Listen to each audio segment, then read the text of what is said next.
எல்லாவற்றையும் கொடுப்பவன் யார்? ஒரு காலத்தில் ஈரான் நாட்டில் ஒரு சிறுவர் இருந்தார். அவர் பெயர் அப்துல் காதிர் ஜீலானி. அப்பொழுது அவர்களுக்கு வயது 3. இவருடைய பெற்றோர்கள் பக்திமான்கள். குழந்தைகள் 3 அல்லது 4 வயசுலேயே எல்லா பிள்ளைங்களும் தங்கள் கையால் உணவு சாப்பிட ஆரம்பிப்பார்கள் அல்லவா. அப்துல் காதருடைய தகப்பனாரும் தம் சமையல்காரனை அழைத்து, என் புத்திரனுக்கு சாப்பாடு கொடுக்கும் பொழுது அந்த பாத்திரத்தை ஜன்னல் வழியாக கொடுக்கணும் அப்படின்னு சொல்கிறாங்க. கொடுக்குறவர் யாருன்னு தெரியக்கூடாது அவருக்கு அப்படின்னு சொல்கிறாங்க. தம் மகனை அழைத்து, உனக்கு பசி வந்தால் அந்த ஜன்னலுக்கு வெளியே நின்று அல்லாஹ்வே எல்லாருக்கும் உணவு கொடுக்கிறான், அவனை தவிர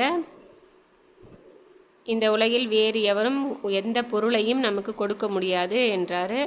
அதனால் சிறுவர் அப்துல் காதிருக்கு பசி வந்துவிட்டால் அவர் ஜன்னலுக்கு வெளியே நிற்பார்.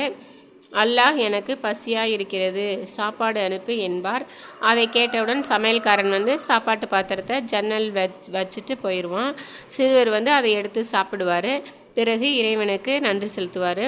சிறுவருடைய தகப்பனார் இடத்துல ஒரு நண்பர் இதென்ன விந்தையாக இருக்குது, எப்படி ஆயினும் ஒரு நாளைக்கு உங்கள் மகனுக்கு அப்துல் காதருக்கு இறைவன் ஆகாரம் தருகிறான், அதை சமையல்காரன் தான் கொடுக்குறான்னு எனவும் ஒரு நாள் தெரியாமல் போகுமான்னு கேட்குறாரு.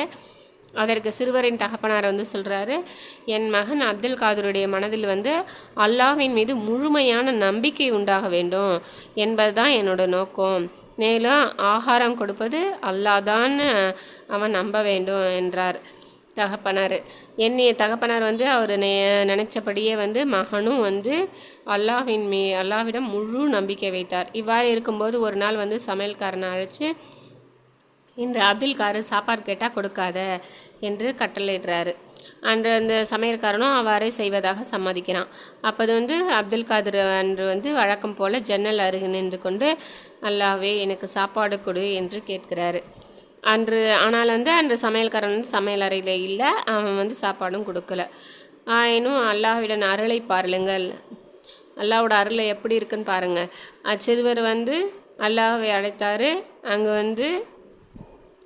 அன்று அல்லாஹ்விடமிருந்து அவருக்கு உணவு வைக்கப்பட்டது. அப்துல் காதிர் அவ்வுணவை சாப்பிட்டு விட்டு அல்லாஹுக்கு நன்றி செலுத்துகிறாரு. சிறிது நேரத்தில் தகப்பனார் தன்னோட மகனை அழைச்சி, மகனே, இன்று சாப்பாட்டை இறைவன் உனக்கு அனுப்பினானா அப்படின்னு கேட்குறாரு. ஆம் தந்தையே, அல்லாஹ் தான் அனுப்பினான், அவன் தான் தினந்தோறும் அனுப்புகிறான், அவன் ஒரு வேளையும் தப்பாமல் அனுப்புகிறான் என்று சொல்கிறாரு. அச்சிறுவரை பிற்காலத்தில் மெய்நிலை கண்ட ஹாஃபிலாகவும் வழிமார்களின் தலைவராகவும் விளங்கினார். அவர்களே கௌதுல் ஆலம் அப்துல் காதிர் ஜீலானி அவர்கள்.